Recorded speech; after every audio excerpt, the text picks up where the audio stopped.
raha kaob käest juurpõhjus, et isegi kui sa teenid iga kuu rohkem, sulle meeldib su töö, aga kogu aeg kaob see kiirelt käest ära, et mis on siis selle juurpõhjused. Ja üks põhjus, miks sul raha küll voolab, aga see kaob kogu aeg käest ära, on see tollel ajal, kui olid küüditamised, kui võeti kodudest, tuldi ja võeti lihtsalt käest ära midagi, võeti vara käest ära.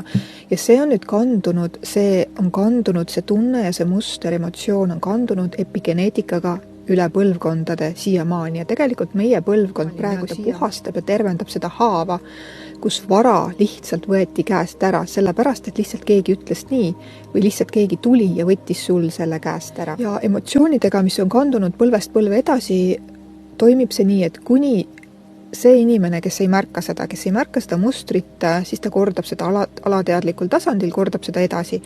Ja automaatselt, isegi siis, kui ta saab rohkem raha, tal on süsteemis, kehasüsteemis on selline programm, tundmus, tunne, kood, mina ütlen seda kood, on juurpõhjuse kood, muster. Rakkudes sees, tulnud verega, tulnud sünniga kaasa, et ma pean ära kulutama, sest et vähemalt siis ei võta keegi seda minult ära.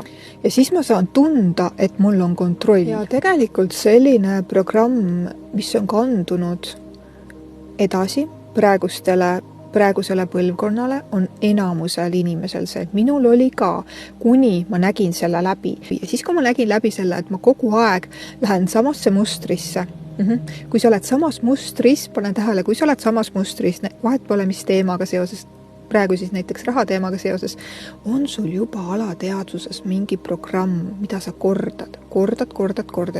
Ja see tuleb sinu loodud programm, vaid see on raku mälus tulnud sinu emalt, vanaemalt, vanaisalt. See programm on tavaliselt sinu vanaemalt või vanaisalt pärit. Ja mina nägin selle programmi läbi ja ma sain aru, et ma samamoodi justkui alateadvuses otsid omale asju, mida saaks osta, isegi kui sul ei ole neid vaja tegelikult. Sa lihtsalt lähed ja ostad ja mitte sellepärast, et nüüd osta või et ma tegelikult tahan seda, vaid ma pean kogu aeg ära kulutama, et oleks turvaline, kuigi samas, kui sul on otsas, on see väga vastik tunne, aga vähemalt oled sa kindlustatud ja päästetud, et keegi ei saa sult mitte midagi ära võtta. Jah, see on nii jabur, aga enamus eestlastel on endiselt see kood veres. Tuvastamata, vabastamata, puhastamata, ümber muutmata, ümber muundamata, ümber kodeerimata.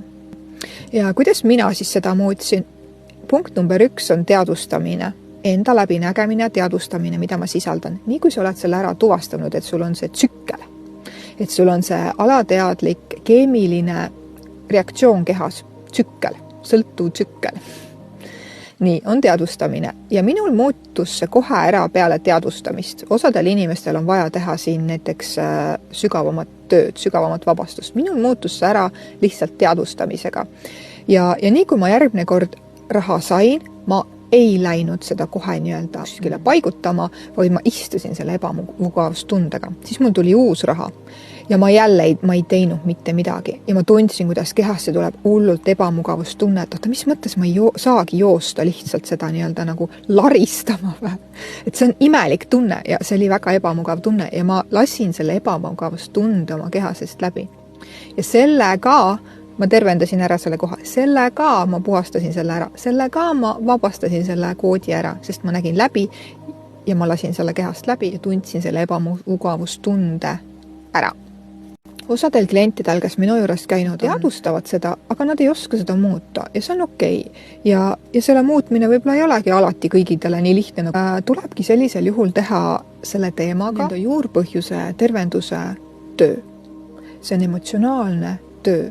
Ja kindlasti ma soovitan sulle ära vaadata rahablokeeringute juurpõhjuse muundamise video, mille ma olen sulle teinud. Läbi selle video sa saad ennast võtta vahele, kus sa tegelikult oma kahjustavate mustritega töötad endale vastu märkamata. Sa saad võtta vahele ja nii kui sa võtad ennast vahele, sa saad selle ära muundada. Kommenteeri 888 ja ma saadan sulle lingi.